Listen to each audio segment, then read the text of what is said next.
ఈరోజు మా అందరి ప్రియతమ నాయకుడు మాజీ ముఖ్యమంత్రి అయిన జగన్మోహన్ రెడ్డి గారి పుట్టిన రోజు రాష్ట్రమంతా కూడా వైఎస్ఆర్ కాంగ్రెస్ పార్టీ అభిమానులు, కుటుంబ సభ్యులు, కార్యకర్తలు, నాయకులు అందరికీ పండుగ రోజు. సో ఇప్పుడే మేము నగిరిలో అంగరంగ వైభవంగా చేసుకొని తిరుపతిలో మా గురువు గారి సమక్షన జగనన్న పుట్టినరోజులు వేడుకల్లో పాల్గొనడానికి రావడం జరిగింది.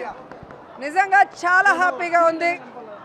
జగన్మోహన్ రెడ్డి గారి లాంటి నాయకుడు ఏ రాష్ట్రంలో ఎవరికీ దొరకడు. అనునిత్యం పేద ప్రజల గురించి ఆలోచిస్తాడు. కులం చూడడు, మతం చూడడు, పార్టీ చూడకుండా ప్రతి ఒక్కరికి మంచి చేసిన వ్యక్తి. కానీ మీ అందరికీ తెలుసు, గత ఎన్నికల్లో ఏ విధంగా కూటమి ప్రభుత్వం అబద్ధాలతో, తప్పుడు ప్రచారాలతో ఈవీఎంలని మేనేజ్ చేసుకుంటూ అధికారంలోకి వచ్చారో మనం చూసాం.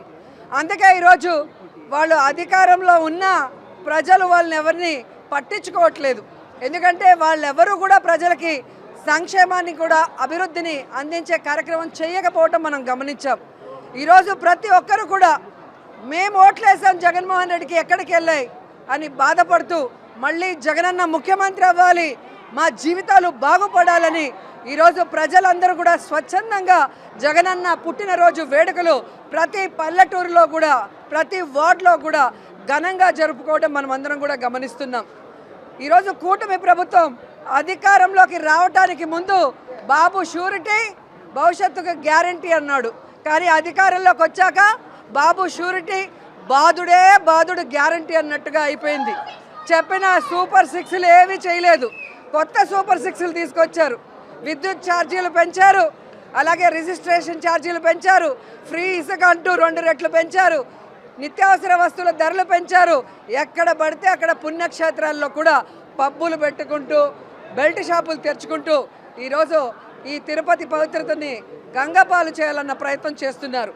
కానీ జగన్మోహన్ రెడ్డి గారికి అండగా మా చిత్తూరు జిల్లా అధ్యక్షుడి గారి ఆదేశాల మేరకు ఇక నుంచి ప్రజల పక్షాన నిలబడి ప్రజల సమస్యలకు పోరాటానికి మేమందరం కూడా అడుగులో అడుగు వేస్తూ మళ్ళీ జగనన్నని ముఖ్యమంత్రిని చేసేంతవరకు కూడా ఈ పోరాటాలు ఆపమని కూడా ఈ సందర్భంగా తెలియజేసుకుంటున్నాం.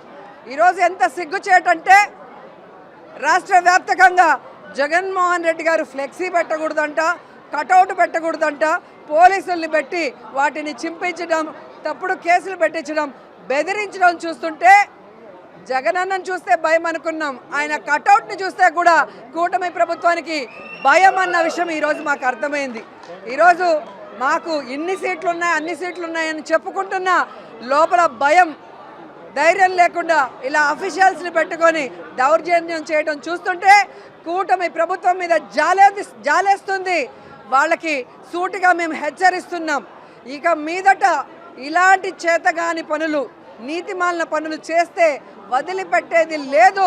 ఇంతకు ఇంత వడ్డీతో కూడా ఇచ్చేస్తామని కూడా ఈ సందర్భంగా తెలియజేసుకొని రాష్ట్రం అంతా కూడా ఈరోజు జగనన్న పుట్టినరోజు వేడుకలు సంతోషంగా జరుపుకుంటూ మళ్ళీ అన్న ముఖ్యమంత్రి అయ్యేంత వరకు మేము అన్నకి అండగా, జనంకి తోడుగా ఉంటామని వైఎస్ఆర్ శ్రేణులు ప్రతిజ్ఞ చేశారు. నిజంగా చాలా సంతోషంగా ఉంది. అన్నకి ఆ వెంకటేశ్వర స్వామి ఆయురారోగ్యాల్ని ప్రసాదించి ఈ దొంగలందరినీ కూడా ఎదుర్కొని నిలబడే విధంగా మళ్ళీ తొందరగా ఆయన అధికారంలో ముఖ్యమంత్రిగా వచ్చే విధంగా చేయమని వెంకటేశ్వర స్వామిని మనస్ఫూర్తిగా వేడుకుంటున్నాను. జై జగన్, జై జై జగన్.